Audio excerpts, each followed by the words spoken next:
থেকে এসে মন খারাপ করে বসে আছো, আবার কথাও বলছো না। কি হলো, কি ব্যাপার তোমার? আর ভুলো না লেয়া, চিন্তায় চিন্তায় আমার আর কিছুই ভালো লাগছে না। কিসের চিন্তা করছো? আমাকে খুলি বলো দিনি শুনি, যদি তোমাকে কোনো বুদ্ধি দিতে পারি। হ্যাঁ হ্যাঁ, তোমাকে তো বলতেই হবে, কিন্তু আমি ভাবছি কথাটা এখন বলা ঠিক হবে কিনা। আরে দূর, তুমি খালি খালি চিন্তা করছো, আমার কাছে বলো তো দেখি কিছু করা যায় কিনা। শোনো আলিয়া, আব্বার শরীরটা তেমন ভালো না, যে কোনো সময় মারা যেতে পারে। তুমি আর কি বলছো গো? তাহলে তো আমাকে তাড়াতাড়ি যেতে হবে, না হলে তো জমির ভাগ পাবো না। হ্যাঁ আলিয়া, আমি ওখান থেকে আসলাম। গেছো তো কেমন দেখে আসলা? কাল সকাল পর্যন্ত বেঁচে থাকবে তো? সকাল পর্যন্ত বেঁচে থাকবে কি আমার মনে হয় না, কিন্তু জমি জায়গাগুলো কি করবে তাও তো কিছু বলছে না। আমার আবার কি মনে হয় জানো তো? আব্বা মনে হয় রিয়াজকে সব জমি জায়গা লিখে দিয়েছে। আব্বা তো রিয়াজের কাছে থাকে খায়। ঠিকই বলিছো তুমি, তাও হইতে পারে। আব্বা তো ওদের বাড়িতে থাকে খায়, ওখান গিয়ে লিখে দিতে পারে। তাইলে আর দেরি করো না, তাড়াতাড়ি চলো, আর কে জমি কথাটাও তুলবো। আর হ্যাঁ, সেদিন তো বাজার থেকে মিষ্টি লেসছিল, তা সব খেয়ে লিছো না আছে? না না, ও তো মিষ্টি খেয়ে ফোরানি যায়, আছে কুটা দশে। ঠিক আছে ঠিক আছে, চলো তাহলে আব্বাকে মিষ্টি কিনে খাওয়াবো, তারপর দেখা যাবে। আব্বা, তোমার খুব কষ্ট হয়েছে নাকি? না নিঃশ্বাস পাচ্ছে না? আমার যাওয়ার সময় হয়ে গেছে রে বাপ, আমি আর বেশি দিন বাঁচবো না। ও কথা বলেন না আব্বা, আপনি চলে গেলে আমাদের খুব কষ্ট হবে, আমরা থাকতে পারবো না। আরে মা, মানুষ কি সারা জীবন বেঁচে থাকে? একদিন না একদিন সবাইকে চলে যেতে হবে। আব্বা, তুমি না থাকলে এই দুনিয়ায় আমার কেউ থাকবে না, আমি এতিম হয়ে যাব।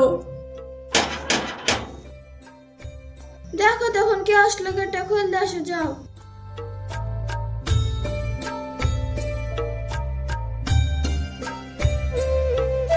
ও ভাই, তোমরা এতক্ষণে কার আসলা? আব্বার খুব শরীর খারাপ, আসো ভিতরে আসো। রিয়াজ, কে আসলো রে বাপ? আমি আব্বা সাজিদুল। তোমার শরীর খারাপ শুনি তোমার বৌমা এক চিহ্ন দাঁড়াতে দিল না আমাকে, তাই সাথে গেলি চলে আসুন। আব্বা আপনি একটু উঠতে পারবেন? আপনার লাগি আমি মিষ্টি লেসছি। আব্বার আর উঠার শক্তি নাই বাবু, দুদিন ধরে কিছু খাইও নি। কিছু আছে কি না, খাওয়াচ্ছিস কি খাওয়াচ্ছিস নি তা কে জানে। আব্বা উঠেন তো, একটু হা করেন তো। আমার আর খাওয়ার মতন শক্তি নাই রে মা, তোরা একটু আমার পাশে বস। শোন বাপ সাজিদুল, তুই হলি আমার বড় ছেলে, আর রিয়াজ হলো তোর ছোট ভাই। তোরা আলাদা আলাদা বাড়িতে থাকিস, দেখতে আমার একটুও ভালো লাগে না। আব্বা কি করবো বলো, তুমি তো সবই জানো। আমি একটা কথা বলবো, শুনবি বাপ? আমি চাই তোরা দুই ভাই এই বাড়িতেই থাক, আর আমার যা জমি জায়গা আছে তোরা দুই ভাই সমান ভাগে ভাগ করে লিস। জমি জায়গার কথা এখন ছাড়ো না আব্বা, তোমার শরীরটা তো খারাপ, ওসব পরে দেখা যাবে। আমার তো শরীরটা খারাপ, আমি যদি এখন না বলি তাহলে আর পরে বলতে পারবো না রে বাপ।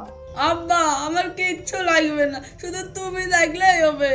শোন রিয়াজ, সাজিদুল তোর বড় ভাই, ওর কথা তুই শুনিস। সাজিদুল, তুই তোর ছোট ভাইকে দেখিস।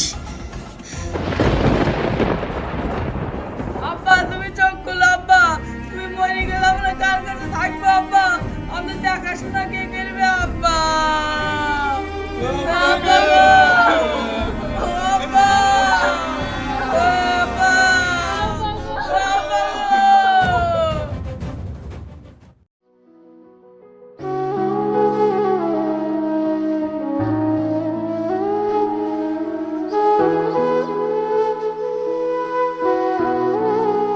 ভাই ভালো আছো? হ্যাঁ ভালো আছি, বস। রিয়াজ, আব্বা তো আর বেশি নাই, তাই মাঠের জমিগুলো সব সমান ভাগে ভাগ করে নিবো, তাই ভাবছি। তুমি যা ইচ্ছা তাই করো ভাই, তুমি যা করবে আমি তাই মেনে নিব। ইয়া, তুমি এখানে দাঁড়িয়ে আছো কেন? বসো না এখানে। না ভাই, আমি এখানে ঠিক আছে, আপনারা কথা বলেন। তাইলে কে কোন বে পারবেন বে এক্ষুনি ঠিক করে ফেলো। হ্যাঁ রে রিয়াজ, তাহলে তুই কোন কোন জমি নিবি বল আগে। ভাই আমি আব্বাকে বলবো, আব্বা বেঁচে থাকতে আমি যে জমিগুলো আবাদ করতো সেগুলাই করবো। তাই বললে হবে? তুই তো ভালো ভালো জমিগুলো নিয়ে আবাদ করিস, আর আমি তো ব্যবসালেই পড়ে থাকি। তার লেগে তো বলছি, তুমি অন্য জমিগুলো লি মানুষের কাছে ভাগে দিতে পারো। তাই বলে কি তুমি ভালো ভালো জমি গেলা লিবা আর আমাদের খারাপ খারাপ জমি গেলা দিবা? ইয়া আবার কেমন কথা? ঠিক আছে ভাই, এসব ব্যাপারে আমার কথা বলতে ভালো লাগছে না। যে জমিগুলো ভালো সেগুলো তুমি নিলে বা, যে জমিগুলো খারাপ সেগুলো আমার লেগে ফেলতে বা। ভাই এখন আমি চলি কেন? পিয়া চলো। দেখিছ দেখিছ, কথা বলা ভাব, মনে হচ্ছে আর জমি গেলা আমরা সব লিলেছি। আরে তুমি থামো তো, আব্বা ওকে খুব ভালোবাসতো, তাই মুন্ডা আর খারাপ কি বলতে গিয়ে কি ভুলে ফেলেছে, আর ও এমনি তো আমাকে বড় ভাই বলে মানে। সে দেখা যাবে, আগে জমি ভাগ করে জমির পর যাও, তারপর তোমার ভাই কতটুকু ভালোবাসা আপনি দেখা যাবে। ঠিক আছে, আগে কাল তো আসুক, সব জমি মেপে একবার মাঝখান দিয়ে খুঁটে মেরে দিয়ে আসবো। যাও তো তুমি খাইতে দাও।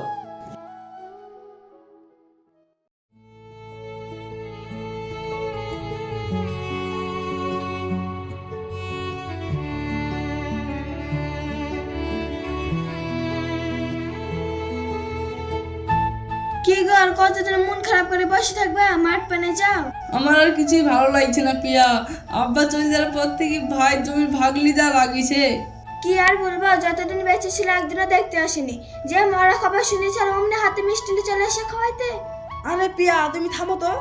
হ্যাঁ ওই তো পারো, আমাকে সারা জীবন থামে চলা। তোমার ভাই ভাবে দিলে কি কত দরদ, চাঁদের লেগে বাড়ি ছিলাম, তাদের ওপর অত দরদ কেন বলো দিনি? আরে ভাই তুমি এত কষ্ট করে আসলা কেন? আমার ডাকলে তো পারতা। এই রাস্তা দিয়ে যা শুনু তো ভাবনু তোর সাথে দুইটি কথা বলি যায়। তা ভালো করেছো পিয়া, ভাইকে বসতে জায়গা দাও। শুন রিয়াজ, মাঠের সব জমি অর্ধেক ভাগ হবে, অর্ধেক তোর আর অর্ধেক আমার। তাহলে যেখানে যেখানে তোর জমি থাকবে সেখানে সেখানে আমারও জমি থাকবে। হ্যাঁ হ্যাঁ, এত ভালো কথা। তাহলে কাল জরিপ এসে তোমার ভাগ তুমি আলাদা করে নিবা। ঠিক আছে ঠিক আছে, কাল তুই মাঠে আয়, মাঠে দেখা হবে। হলো তো, খুব বলছিল আপন ভাই, কি বলি গেল শুনলো তো? আরে তুমি ওসব ছাড়ো তো, আব্বার জন্য ভাগ নেবে না? আমার যেমন অধিকার ওরা তেমন অধিকার, ওসব ছাড়ো দিয়ে চলো খেতে দাও।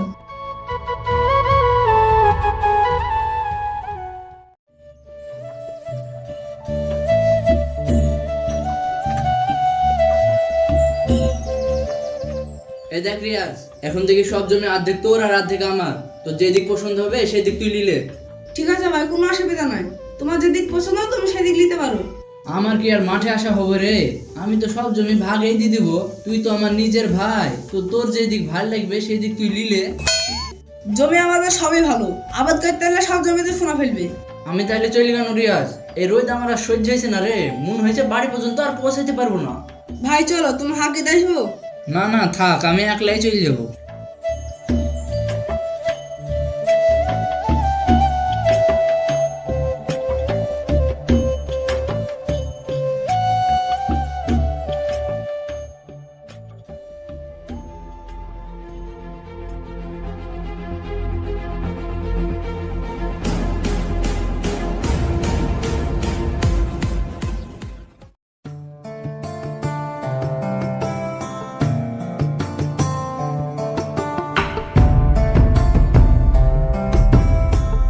আরে রাস্তা কে পড়ে রে, চল তো দেখি।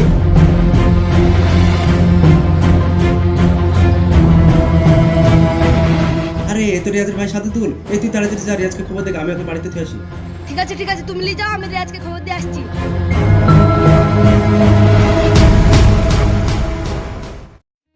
ভাবি ভাই রে, অবস্থা কি রইলো? মাঠ থেকে আসার সময় মাথা ঘুরে রাস্তায় পড়ে গেছিল, তাই শামীম এসে বাড়িতে থুই গেল। আমি বন্যায় গিয়ে আসি, আমার কথা তো শুনল না। তা ডাক্তারে কি বললো?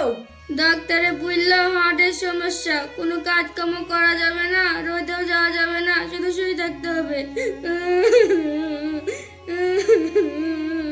কাইন্দে না ভাবি, কিচ্ছু হবে না। তাছাড়া আমরা তো আছি।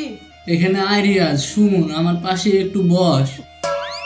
কি থেকে যে কি হয়ে গেল রিয়াজ, আমার সংসার কি করে চলবে আর আমার ব্যবসা বাণিজ্য কে দেখবে রে?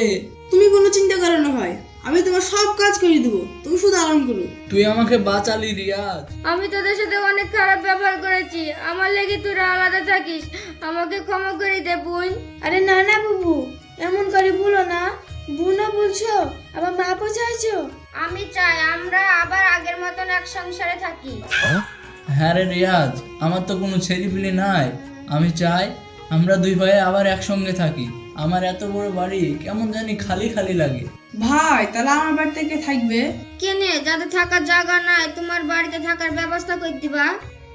ওগো, আজ থেকে আবার সবাই আমরা এক পরিবার হয়ে গেলাম। সত্যি আলিয়া, তুমি মাঝে মাঝে এমন এমন কাজ করো না, তা মনে রাখবার মতো।